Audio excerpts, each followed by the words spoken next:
இந்த தவறான பழக்கங்களில் ஈடுபட்டிருந்தாங்கன்னா முடிஞ்சால் அவங்கள நல்வழிப்படுத்த பாருங்கள். இந்த தவறான பழக்கங்களில் மட்டும் ஈடுபடாதீங்க, ஈடுபடக்கூடாது. நான் முன்னாடியே சொன்ன மாதிரி தான், உங்களோட அடையாளத்தை எக்காரணத்தை கொண்டும் இழந்துடாதீங்க. Don't lose your identity at any cost.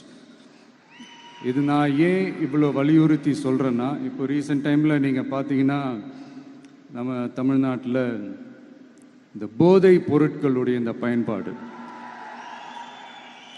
அதெல்லாம் முக்கியமாக யங்ஸ்டர்ஸ் மத்தியில் ரொம்பவே அதிகமாயிருச்சு.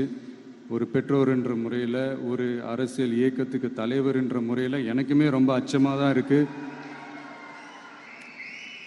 சொல்லலாம் இப்போ இந்த போதை பொருட்கள்லாம் இதெல்லாம் கண்ட்ரோல் பண்ணுறது அரசோட கடமை. இதெல்லாம் யங்ஸ்டர்ஸை இதிலேருந்து காப்பாற்றுறதெல்லாம் அரசுங்களோட கடமை. இப்போ ஆளும் அரசு அதெல்லாம் தவற விட்டுட்டாங்க.